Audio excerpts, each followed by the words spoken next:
खुश रहने के, प्रसन्न रहने के लोग बहुत से कारण समझते हैं, लेकिन वो कारण वास्तव में होते नहीं हैं। कुछ लोग सोचते हैं यदि मेरा स्वास्थ्य अच्छा रहेगा तो मैं खुश रहूँगा,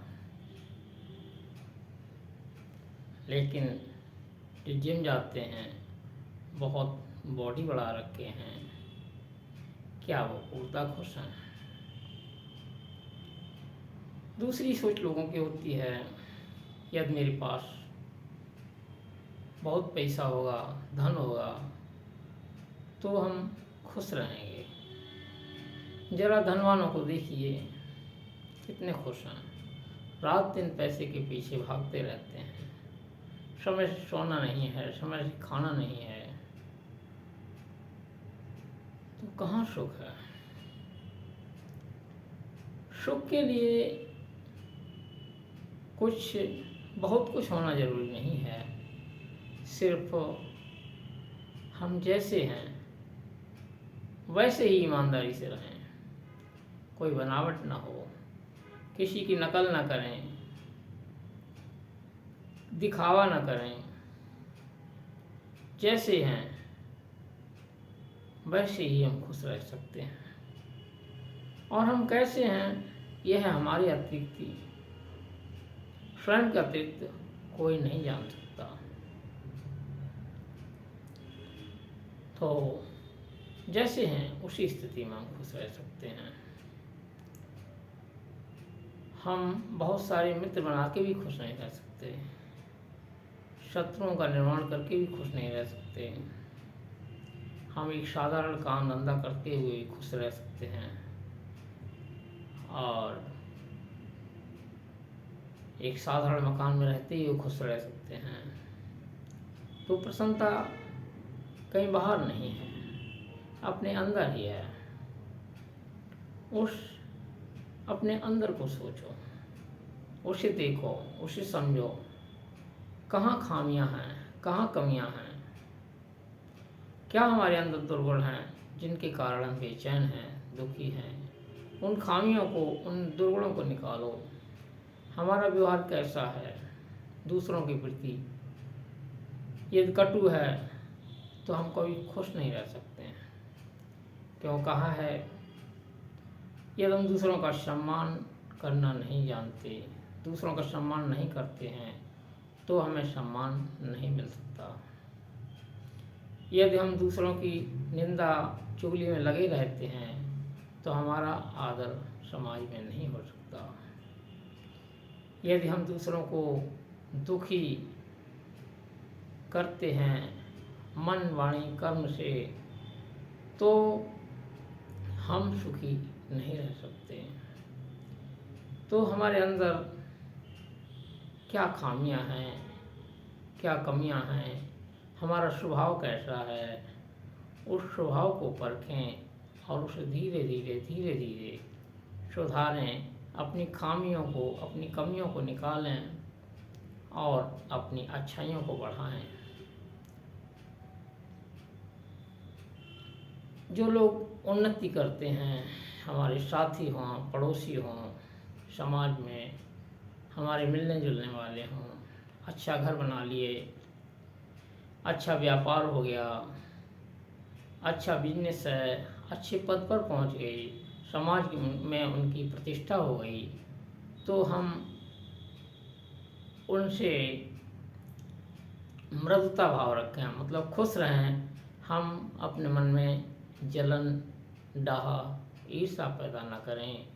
हम उनकी कामयाबी से खुश हों और ये सोचें कि भाई अपनी मेहनत और परिश्रम के बल पर ये वहाँ तक पहुँचे हैं, ये उनके अधिकार में था, वो उन्हें मिल गया। इस तरह से हम प्रसन्न रहें, उनके प्रति किसी तरह का द्वेष न रखें। और जो हमसे नीचे सीढ़ी मारते हैं, जिनकी आमदनी कम है, गरीबी में गुजारा करते हैं, या समाज में जो मतलब एक निम्न वर्ग है जिसे गरीब कह देते हैं, गरीबी के स्तर में हैं, अच्छा खा नहीं सकते, अच्छा पहन नहीं सकते, वो भी इंसान हैं। जो अपाहिज हैं, जो किसी प्रकार से लाचार हैं, उनके प्रति हमारे मन में करुणा का भाव होना चाहिए और यथाशक्ति हो सके तो उनकी मदद करें। यदि नहीं हो सकता तो भी मन में सहानुभूति तो रख ही सकते हैं। इस प्रकार से हम उनकी मदद कर सकते हैं और उनके प्रति हमारे मन में एक करुणा का भाव रहे।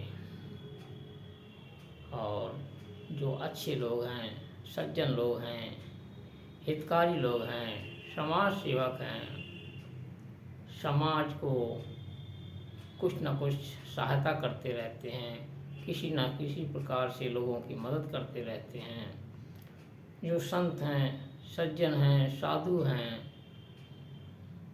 समाज के हितैषी लोग हैं, मतलब सज्जन लोग हैं, उन लोगों से हम मैत्री भाव रखें, उनसे द्वेष न बनाएं, समय आने पर उनके साथ खड़े हो जाएं और ये समय नहीं है तो भी हम एक उनके प्रति एक सम्मानजनक भावना रखें। तो ऐसे लोगों के प्रति हम मैत्री भाव रखें तो ये भी हमारे लिए एक प्रसन्नता का कारण बन सकता है। और कुछ लोग ऐसे होते हैं सदैव समाज को कष्ट देते हैं, दुखी देखना चाहते हैं, बेवजह में लोगों को अहित पहुंचाते हैं, नुकसान पहुंचाते हैं, सताते रहते हैं, गरीबों को, दीन दुखियों को, लाचारों को ताड़ते रहते हैं, छोटे मतलब अपने से कमज़ोर लोगों को सदैव दबाने की कोशिश करते हैं, समय समय पर उन्हें नुकसान पहुंचाते हैं, गाली गलौज करते हैं। इस तरह से जो समाज में अहित करते हैं और वो किसी प्रकार से भी सुधरने में नहीं आना चाहते या अपने को सुधारना नहीं चाहते, ऐसे लोगों से भी द्वेष भाव न रखें और ना ही मैत्री रखें। ऐसे लोगों की उपेक्षा करें, ना उनसे दोस्ती रखें, ना दुश्मनी रखें, बस उनसे कोई वास्ता ना रखें। उनको सामने आ गई, दुआ सलाम हो गई तो ठीक, और नहीं तो कोई बात नहीं। उनसे कोई किसी प्रकार का अच्छा या बुरा व्यवहार ना करें। इस तरह से भी हम प्रसन्न रह सकते हैं। तो मृदुता, करुणा, मैत्री और उपेक्षा, ये 4 गुण हमारे अंदर आ जाते हैं तो प्रसन्नता काफ़ी हद तक हमारा साथ देती है। और इसी के साथ ही अपने आप को सदैव जांचते रहें, परखते रहें, जहाँ खामियां नज़र आएं उन्हें दूर करने का प्रयास करें। जिस हमारे व्यवहार से लोग दुखी होते हैं उसमें चेंजिंग लाएं, उसमें बदलाव लाएं और अपने को सदैव अपने को देखें, अपने मन को देखें। कहीं लोभ लालच तो नहीं पनप रहा, कहीं किसी के प्रति द्वेष भावना तो नहीं आ रही। ये चीज़ें अगर हम देखते रहेंगे तो हम प्रसन्न, सदैव प्रसन्न रह सकते हैं। अपने बच्चों में भी हित भावना रखें, उन्हें अच्छी शिक्षा दें। और जैसा हमारा जीवन होता है, बच्चे तो कोरा कागज होते हैं, वही देखते हैं। बच्चों को ताड़ना ना देकर प्रेम पूर्वक पालें और उनके सामने अपने जीवन को ऐसा ढालें कि बच्चे ही उसे सहज में अपना लें और उनका भी भविष्य अच्छा हो जाए। यदि हम बच्चों के सामने झूठ, छल, कपट भरी बातें करेंगे, आपस में लड़ेंगे झगड़ेंगे, तो वो उस चीज़ को ही लेते हैं। गाली गलौज का बर्ताव घर में ना बनाएं, सदैव शांतिपूर्ण बर्ताव, इतनी ही आवाज़ निकालें जिससे हम बात कर रहे उसे सुनाई दे, शांति का माहौल रहे, प्रेमपूर्ण बर्ताव रहे। बच्चे वही सीखते हैं जो हम करते हैं, जो वो देखते हैं हम लोगों का व्यवहार। यदि जो हम बच्चों को सिखलाना चाहते हैं वैसा ही जीवन जिएंगे तो बच्चे अपने आप को सीख जाएंगे। तो इस तरह से अपने जीवन को ढालें, अपने को बनाएं, ताकि समाज हमसे एक शिक्षा ले सके, सदैव प्रसन्न रहें। यहाँ कुछ लेके नहीं आए, ना यहाँ से कुछ लेकर जाना है, यहीं पर कमाते हैं, यहीं गुजारा करते हैं। यदि हमसे किसी की मदद हो जाए तो कर दें, नहीं तो सहानुभूति के दो शब्द तो हम कह ही सकते हैं। इसमें कंजूसी ना करें। कोई हमारे साथ हमारा हित कर रहा है, कोई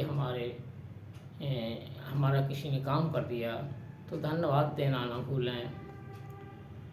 और जहाँ भी बने हमसे शब्दों से, वाणी से, धन से, तन से, या ना हो सके तो मन से ही सहायता जो बन सके इसकी करें। और अपने आप को सदैव प्रसन्न रखें। ये परिस्थितियाँ, ये उतार चढ़ाव, ये अनुकूलता प्रतिकूलता जीवन में आती ही रहती है। ऐसा कोई भी महापुरुष नहीं हुआ जिसके सामने केवल अनुकूलता ही आई हो, प्रतिकूलता ना आई हो। लेकिन उन्होंने प्रतिकूलता को भी अनुकूलता बना लिया और सहज भाव से ही उस प्रतिकूलता में उतर गए और उससे घबराए नहीं और वो अपनी मंजिल तक पहुंच गए। आज हम उनको याद करते हैं। कृष्ण को जीवन को लें, राम के जीवन को लें, हरिश्चंद्र के जीवन को लें, राजा नल के जीवन को लें, कितने ही उदाहरण दिए जाएं। राम का वनवास, राम का राज तिलक हो रहा था और एकदम से अचानक वनवास हो गया। रात्रि तिलक की तैयारियां हो रही थीं, सुबह वनवास हो गया, लेकिन सहज भाव से बिना दुखी हुए वो वनवास को चले गए। कृष्ण के जीवन में कितना उतार चढ़ाव आया, सदैव वो प्रसन्न ही रहे। हरिश्चंद्र का भी जीवन उथल पुथल से भरा हुआ रहा, राजा नल का भी जीवन उथल पुथल पूर्ण रहा। अनुकूलताएं प्रतिकूलताएं आती रहती हैं। घबराएं नहीं, हिम्मत से काम लें, सदैव प्रसन्न रहें, दूसरों को प्रसन्न रखें। इसी के साथ शुभकामनाओं के साथ साहेब बंदगी, साहेब बंदगी, साहेब बंदगी।